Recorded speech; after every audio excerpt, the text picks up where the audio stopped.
Hello friends, आपका स्वागत है हमारे यूट्यूब चैनल ग्लांस एकेडमी पर। आज की इस वीडियो में हम डिस्कशन करेंगे इंडियन हिस्ट्री के टॉप मोस्ट एमसीक्यूज़ जो UP TGT, PGT, UP GIC और अदर वनडे एग्ज़ाम्स को ध्यान में रखकर बनाए गए हैं और इसके लिए ये इम्पॉर्टेंट होंगे। तो चलिए हम शुरू करते हैं अपने पहले क्वेश्चन से। पूछा जा रहा है, प्राचीन भारत में मेहरगढ़ क्या है? बोलन घाटी में एक नवपाषाण स्थल, दिल्ली के सुल्तानों का कब्रिस्तान, दक्कन क्षेत्र में एक नया राज्य या राजस्थान में एक किला। तो सही जवाब हो जाएगा ए, बोलन घाटी में एक नवपाषाण स्थल है। कौन सा स्थल है? नवपाषाणिक स्थल। अगले प्रश्न पर चलते हैं। सम्राट अशोक के राजा देशों को सबसे पहले विकुटन यानी डिसाइफर अर्थात पहचान या सबसे पहले किसने पढ़ा था? सही जवाब हो जाएगा जेम्स प्रिंसेप, और इन्होंने 1837 में पढ़ा था। और वो भी किस लिपि में पढ़ा था? तो इसको भी समझ लेते हैं। ब्राह्मी लिपि में इन्होंने पढ़ा था। किस लिपि में? ब्राह्मी लिपि में इन्होंने पढ़ा था। अगले प्रश्न पर चलते हैं। और इसी के साथ हमारे चैनल पर C TET, UP TET, Rajasthan TET की भी टेस्ट सीरीज चलाई जा रही है और साथ ही साथ जूनियर शिक्षक भर्ती 2021 के लिए भी टेस्ट सीरीज चलाई जा रही है। अगर अभी तक आपने चैनल सब्सक्राइब नहीं किया है तो नीचे दिए हुए रेड बटन को सब्सक्राइब करके आप प्लेलिस्ट में जाकर वहाँ से भी अपनी टेस्ट सीरीज सॉल्व कर सकते हैं। चलिए शुरू करते हैं इसका थर्ड क्वेश्चन। प्राचीन भारतीय की पुस्तकों में से किस एक में शुंग राजवंश के संस्थापक के पुत्र की प्रेम की कहानी लिखी है? तो शुंग राजवंश के संस्थापक कौन थे? पुष्यमित्र शुंग। कौन थे? पुष्यमित्र शुंग। और उन्हीं के बेटे का नाम था अग्निमित्र और उनकी जो प्रेमिका थी उनका नाम था मालविका। इन दोनों को ही मिला के मालविकाग्नि मित्रम लिखी गई थी। और यह किसने लिखी थी? यह पुस्तक जो है कि यह आपकी पुस्तक लिखी गई थी कालिदास जी के द्वारा। किसके द्वारा लिखी गई थी? कालिदास जी के द्वारा। तो ये पूछा जाता है, बहुत बार यह प्रश्न पूछा गया, मालविकाग्निमित्रम, जिसमें अग्निमित्र और मालविका की प्रेम प्रसंग की बात लिखी हुई है। अगले प्रश्न को देखें। पुरातात्विक अवशेषों के अध्ययन के संदर्भ में निम्नलिखित में से कौन सा कथन असत्य है? आर्कियोलॉजी प्राचीन काल के लोगों के भौतिक जीवन के बारे में जानकारी देती है। सिक्कों का अध्ययन मुद्रा शास्त्र कहलाता है। प्राचीन भारत में कागज की मुद्रा का चलन था। रेडियो कार्बन जैविक पदार्थों के काल निर्धारण की विधि है। सही जवाब हो जाएगा इसका सी, यानी यह आंसर गलत है क्योंकि प्राचीन भारत में कागज की मुद्रा का ऐसा कोई चलन नहीं था, बल्कि तांबे की, चांदी की, सोने की और शीशे के, इन सब के जो है कि सिक्के चलते थे, लेकिन कागज की मुद्रा का कोई चलन नहीं मिलता है हमें। नेक्स्ट प्रश्न देखते हैं। अभिलेखों के प्रकार के संदर्भ में निम्नलिखित कथनों में से कौन सा सही है? सम्राट अशोक के अभिलेखों में जनता और अधिकारियों के लिए राज्य आदेश जारी किए जाते थे। बौद्ध, जैन, वैष्णव संप्रदायों ने अनुष्ठानिक अभिलेख बनवाए थे। प्रयाग प्रशस्ति राजाओं की गुण और कीर्तियों की प्रशंसा के अभिलेखों का उदाहरण है। तो इसमें जो सही होगा वो आपका हो जाएगा, तीनों ही स्टेटमेंट यहाँ पर सही हैं, इसलिए यहाँ पे पहला, दूसरा, तीसरा तीनों ही सही हो जाएंगे। नेक्स्ट प्रश्न पर चलते हैं। देखिए, लगातार कंपटीशन में जो है कि लेवल पेपर का एग्ज़ाम्स का हाई होता जा रहा है, इसलिए आप लोग जो हिस्ट्री के क्वेश्चन हो या ज्योग्राफी के या पॉलिटी के या किसी भी सब्जेक्ट्स के पढ़ते हो तो फैक्चुअल इन्फॉर्मेशन के साथ साथ कॉन्सेप्ट पे ज़्यादा ध्यान दीजिएगा। अब वो पुराने समय के पेपर चले गए हैं जिसमें सीधे फैक्चुअल इन्फॉर्मेशन पूछ ली जाती थी। अब पेपर लेवल बढ़ता जा रहा है, इसीलिए इस तरीके के क्वेश्चन को सेट किया गया है जो आपके परीक्षा में सफलता आपको दिलाए। देखिए, इसमें यहाँ पे लेखक दिए हुए हैं और उनकी कुछ पुस्तकें हैं, इसके बारे में मैच करना है। तो इसका देखिए, ए.एल. बॉसम साहब की बात करेंगे तो वंडर दैट वाज इंडिया, इन्होंने यह लिखी है। और डी कौशाम्बी साहब ने an introduction to the study of Indian history, और साथ ही साथ राजेंद्र लाल मित्र ने इंडो आर्यंस लिखी है। और के.एल. नीलकंठ शास्त्री साहब ने a history of ancient India लिखी हुई है। इस आधार पे आंसर हो जाएगा 2, 3, 4, 1।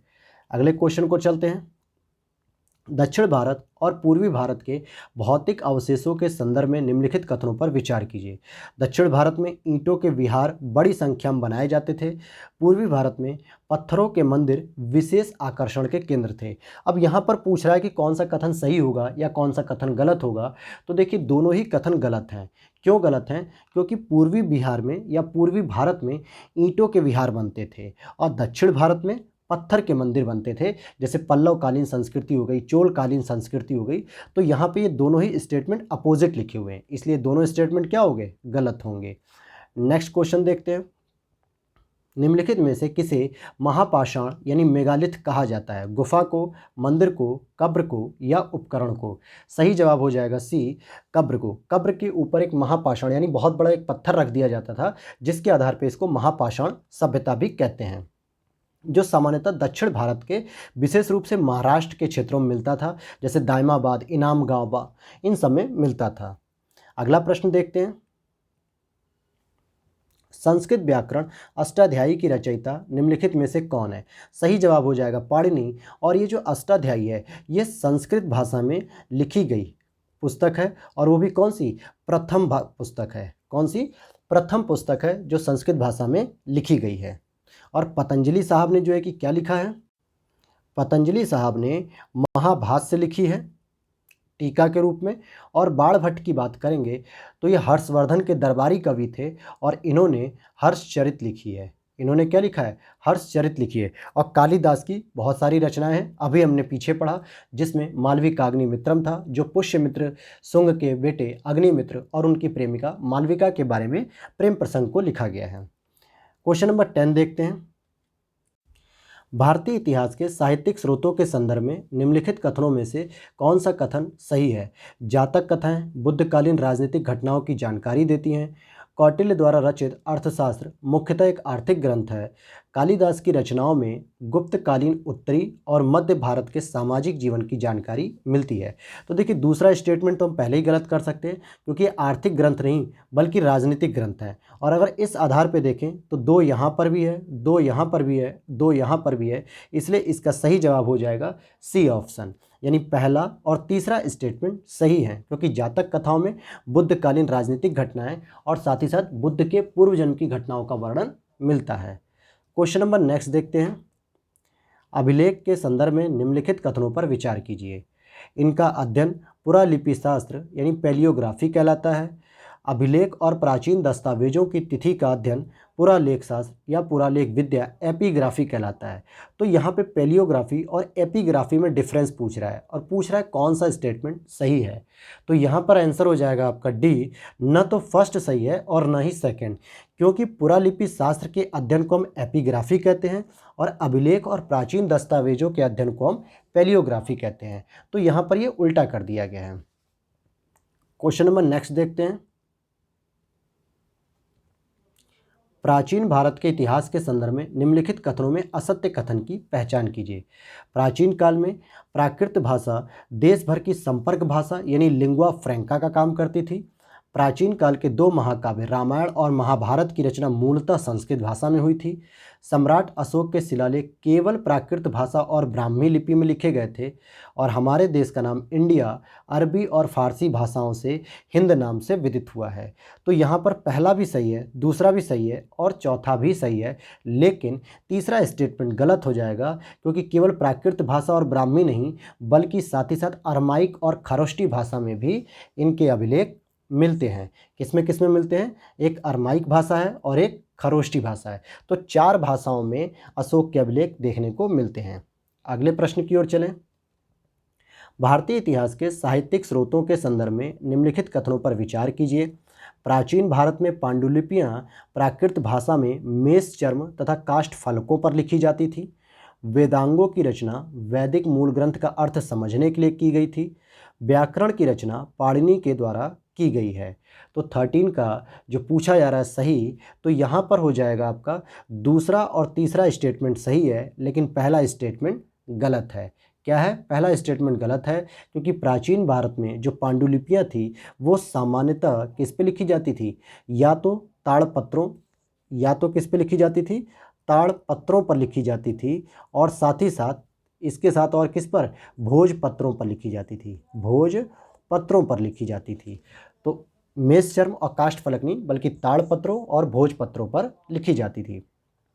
नेक्स्ट क्वेश्चन देखते हैं। निम्नलिखित में वैदिक साहित्य का सही क्रम कौन सा है? यानी एक काल पीरियड के हिसाब से इसको सेट करना है। तो सही जवाब हो जाएगा बी। सबसे पहले वैदिक संहिताएं, फिर ब्राह्मण, फिर आरण्यक और उपनिषद सबसे लास्ट में। नेक्स्ट स्लाइड पर चले। निम्नलिखित में से कौन सी लिपियां अशोक के अभिलेख में प्रयुक्त की गई हैं? तो मैंने अभी बताया 4 प्रकार की लिपियां उन्हें देखने को मिलती हैं, ब्राह्मी, खरोष्टी, अरमाइक और कौन सी मिलती है? प्राकृत मिलती है। तो यहाँ पर आपका बी ऑप्शन सही हो जाएगा। भारतीय इतिहास के विदेशी विवरणों के संदर्भ में निम्नलिखित में से कौन सा कथन असत्य है? यहाँ गलत पूछा जा रहा है। सांद्रोकोट्टस नाम चंद्रगुप्त मौर्य के लिए प्रयुक्त किया जाता है। मेगास्थनीज अशोक के दरबार में दूत बनकर आया था। ह्वेनसांग हर्ष के शासनकाल में भारत आया था। फाहियान और ह्वेनसांग बौद्ध धर्म का अध्ययन करने भारत आए थे। तो यहाँ पे बी ऑप्शन गलत हो जाएगा, क्योंकि मेगास्थनीज अशोक के दरबार में नहीं बल्कि किसके दरबार में आया हुआ था? चंद्रगुप्त मौर्य के दरबार में आया था, और वो भी मौर्य काल से ही संबंधित थे। और मेगास्थनीज ने एक इंडिका नाम की पुस्तक लिखी है, इंडिका नाम की पुस्तक लिखी है, जिससे मौर्य साम्राज्य के बारे में जानकारी प्राप्त होती है। अगले प्रश्न को हम देखते हैं। यहाँ पर कूट लिखे हुए लेखक हैं और रचनाएं, इनको मिलाना है। तो अभी हमने बताया मेगास्थनीज ने इंडिका लिखी है। टॉलेमी की अगर हम बात करेंगे तो टॉलेमी ने लिखी है जियोग्राफिका, और प्लिनी की बात करेंगे तो प्लिनी ने लिखी है नेचुरल हिस्टोरिका, और ह्वेनसांग ने सीयू की, जो कि ये इनका यात्रा वृत्तांत है। तो इस आधार पे सी ऑप्शन सही हो जाएगा। 3, 1, 2, 4। नेक्स्ट क्वेश्चन पर चलते हैं हम। सूची फर्स्ट के लेखक और सूची सेकंड की रचनाओं को मिलाना है। बाणभट्ट हमने अभी बताया था पहले क्वेश्चन में, हर्षचरित से संबंधित है। बिल्हड़ की बात करेंगे तो इन्होंने विक्रमांक देव चरित लिखी हुई है। और अगर हम बात करेंगे संध्याकर नंदी की, तो संध्याकर नंदी साहब ने रामचरित लिखी है, और अतुल साहब ने मूसिक वंश लिखी है। क्या लिखी है? मूसिक वंश। नेक्स्ट स्लाइड पर चलते हैं। भारत के प्राचीनतम पंचमाग्ड यानी आहत सिक्के, जिस पर चोट मारी जाती थी यानी मोहर मारी जाती थी, यह मुख्यतः किस धातु के बने होते थे? तो यहाँ पर धातु पूछा जा रहा है, तो सही जवाब हो जाएगा चांदी। चांदी के होते थे, और उस पर कुछ इस तरीके का डिज़ाइन बना के कुछ भी मोहर मार दी जाती थी चोट लगाकर। अगला प्रश्न देखते हैं। आरंभिक पुरापाषाण युग के संदर्भ में निम्नलिखित कथनों पर विचार कीजिए और कौन से सही है उसको चयन कीजिए। पुरापाषाण युग का आदिम मानव खाद्य संग्रह पर जीवन निर्वाह करता था। इस युग के औजारों में विदारणी और खंडक शामिल थे। इस युग के निवास स्थल के अवशेष सोहन नदी घाटी में पाए जाते हैं। तो सही जवाब हो जाएगा आपका डी। 1, 2, 3 तीनों ही स्टेटमेंट सही हैं। अगले प्रश्न को ओर चलते हैं। पाषाण युग के संदर्भ में निम्नलिखित कथनों पर विचार कीजिए और निम्नलिखित में से कौन से सही है उस पर हमें विचार करना है। ऊपरी पुरापाषाण का मतलब उच्च पुरापाषाण में आधुनिक मानव होमो सैम्पियंस का जन्म हो चुका था। मध्य पुरापाषाण युग में मुख्य उद्योग पत्थर की पपड़ी की बनी वस्तुओं का था। तो इसमें कौन सा सही हो जाएगा? सी ऑप्शन सही हो जाएगा। पहला और दूसरा दोनों ही स्टेटमेंट यहाँ पर सही किए गए हैं, क्योंकि पाषाण युग की अगर हम बात करें तो एक होता है पुरापाषाण युग, एक होता है मध्य पाषाण युग, और एक होता है नवपाषाण युग। अगर हम पुरापाषाण की भी बात करेंगे तो इसमें निम्न पुरापाषाण, मध्य पुरापाषाण और उच्च पुरापाषाण। तो इस उच्च पुरापाषाण में ही होमो सैम्पियंस का जन्म हुआ था। अगले प्रश्न को देखें। मध्य पाषाण काल के संदर्भ में निम्नलिखित में से कौन सा कथन असत्य है, गलत पूछा जा रहा है। इस युग के लोग पशुपालन करने लगे थे। इस युग में सूक्ष्म पाषाण यानी माइक्रोलिथिक्स औजारों का प्रयोग होता था। मध्य पाषाण के अवशेष केवल दक्षिण भारत में गोदावरी नदी के दक्षिण तक फैले हुए थे। पशुपालन के प्राचीनतम साक्ष्य आदमगढ़ से मिले हैं। तो सही जवाब हो जाएगा सी ऑप्शन, क्योंकि यहाँ पर मध्य पाषाण के जो स्थल थे वो केवल दक्षिण भारत में ही नहीं बल्कि राजस्थान और दक्षिणी उत्तर प्रदेश और पूर्वी भारत में भी पाए जाते थे। और दक्षिण में इसका फैलाव गोदावरी नहीं बल्कि कृष्णा नदी के दक्षिण तक था। तो सी ऑप्शन यहाँ पे गलत है। देखिए, कभी प्रश्न में अगर आपको कुछ चीज़ें न समझ में आए और अगर केवल जैसा शब्द लग जाए तो ये मान के चलिए कि ये रिजिड वर्ड है, अर्थात ये स्टेटमेंट को सही नहीं ठहरा सकता। 99% ऐसा होता है। तो आप यहाँ पर ऐसे आंसर का भी चयन कर सकते हैं। नेक्स्ट स्लाइड पर चलते हैं। पुरापाषाण और मध्य पाषाण युग के कलाकृतियों के संदर्भ में निम्नलिखित कथनों पर विचार कीजिए और कौन से सही हैं उन पर विचार कीजिए। देखिए, पेपर में इसी प्रकार के लेवल के क्वेश्चन अब बनाए जा रहे हैं। फैक्चुअल इन्फॉर्मेशन के साथ स्टेटमेंट वाइज भी प्रश्न आपको देखने को मिलेंगे इस बार, इसीलिए ऐसे ही प्रश्न सेट किए गए हैं आपके लिए। इस काल में अनाज पर जीने वाले परचिंग पक्षी का चित्र बनाए जाते थे। भीमबेटका की गुफा में इस काल के चित्र पाए गए हैं। तो यहाँ पर सही जवाब क्या हो जाएगा? बी ऑप्शन, क्योंकि भीमबेटका में जो गुफा है मध्य प्रदेश में, भीमबेटका कहाँ पर है? मध्य प्रदेश में है। जो प्राचीन सभ्यता अर्थात प्राचीन मानव सभ्यता का पहला उदाहरण है चित्रकारी का। इसमें चित्र तो पाए जाते हैं लेकिन परचिंग पक्षी के चित्र नहीं देखने को मिलते हैं हमें। नेक्स्ट क्वेश्चन पर चलें। निम्नलिखित में से किस काल में सर्वप्रथम कृषि का उत्पादन शुरू हुआ था? तो कृषि का उत्पादन आपका नवपाषाण काल में शुरू हुआ था। अगले प्रश्न को देखें।